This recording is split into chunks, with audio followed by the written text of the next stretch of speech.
வணக்கம் மக்களே. நான் போன வீடியோவில் சொல்லியிருந்தேன், கிட்டத்தட்ட இதுக்கு மேலே வந்துட்டு அதிமுக லீடு போகிறதுக்கு கொஞ்சம் வாய்ப்பு இருக்குது அப்படின்னு சொல்லிட்டு. காரணம் வந்து பாட்டாளி மக்கள் கட்சி அதிகம் இருக்கக்கூடிய பகுதி இந்த பகுதி.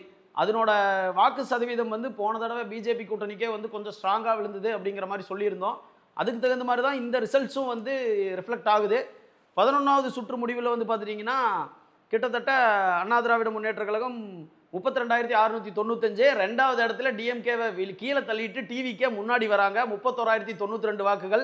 இந்த இடத்துல வந்து பார்த்துட்டிங்கன்னா மூணாவது இடத்துக்கு திமுக போகுது 30,949 வாக்குகள். 11வது சுற்று முடிவின் போது 1,600 ஓட்டு வந்து அண்ணா திராவிட முன்னேற்ற கழகம் தாவேகாவோட முன்னிலை பெறுது. திமுக மூணாவது இடத்துக்கு போகுது.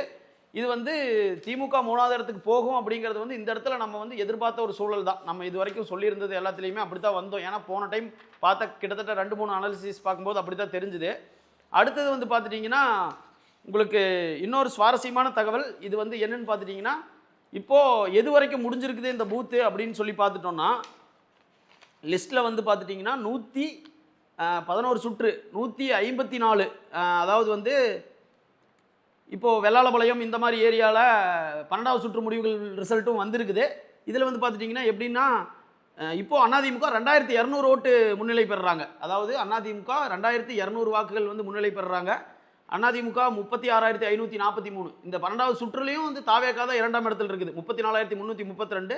மூணாவது இடத்துக்கு திமுக தள்ளப்படுது, 34,096.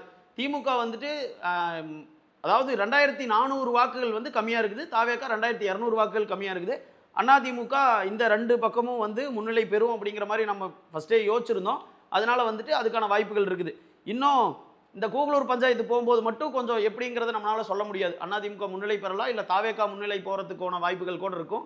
திமுகவுக்கு வந்து இந்த சைடில் கொஞ்சம் சரிவுகள் இருக்கும் அப்படிங்கிற மாதிரி தான் எதிர்பார்த்துருந்தோம். பட் டிஎன் பாளையம் கம்பல்சரி இதை வந்து ப்ரிடிக்டே பண்ண முடியாது.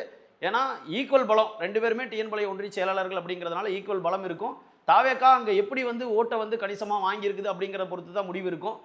20 பூத் முடிகிற வரைக்கும் ரிசல்ட்டை வந்து நம்மளால் கெஸ் பண்ணவும் முடியாது, கணிக்கவும் முடியாது. அந்த மாதிரி ஒரு சூழ்நிலை தான் நீடிச்சிட்டு இருக்குது. இப்போ வந்து தற்போதைய சூழ்நிலையில் இலை வந்து முன்னிலை பெறுகிறது. 2,211 வாக்குகள் வந்து முன்னிலை பெறுகிறது. அடுத்த சுற்று எப்படி இருக்குது அப்படிங்கிறத பார்ப்போம். இப்போ வந்து பார்த்துட்டிங்கன்னா 12 சுற்றுகள் முடிஞ்சிருக்குது. 12 சுற்றுகளின் போது உங்களுக்கு கிட்டத்தட்ட 168 பூத்து. 168 பூத்துங்கிறது வந்து இப்போது கிட்டத்தட்ட கூத்தம்பூண்டி வரைக்கும் வந்து நின்றுருக்குது. இன்னும் வந்து பெருந்தலையூர், மேவானி இந்த மாதிரி ஏரியாலாம் வந்து பீமேட்டுப்பாளையம் வந்து இந்த டைம் வந்து எப்படி விழுகுது அப்படிங்கிறது தான் மெயினாக இருக்குது. போன தடவை வந்து அது திமுக கோட்டையாக இருந்துச்சு பீமேட்டுப்பாளையம். இந்த தடவை வந்து பீமேட்டுப்பாளையத்தில் அதிமுக அதிகமான லீடு கொடுக்கறதுக்கான பாசிபிள் இங்கேயும் அதிகமாக இருக்குது. அதனால் திமுகவுக்கு இதுக்கு மேலே கிட்டத்தட்ட இன்னும் 2-3 பூத்தில் வந்து பார்த்துட்டிங்கன்னா சரிவுக்கு தான் இருக்கிறதுக்கான வாய்ப்புகள் இருக்குது. கடைசி 4 சுற்றுகள் 5 சுற்றுகளில் தான் வந்து இன்னும் திமுக வந்து மேலே போகிறதுக்கான வாய்ப்புகள் இருக்கும். பட் இருந்தாலும் கணிசமாக தாவேகா கூடவே வந்துக்கிட்டு இருக்கிறாங்க. நம்ம இந்த ரிசல்ட்டையும் பார்ப்போம். Stay tuned.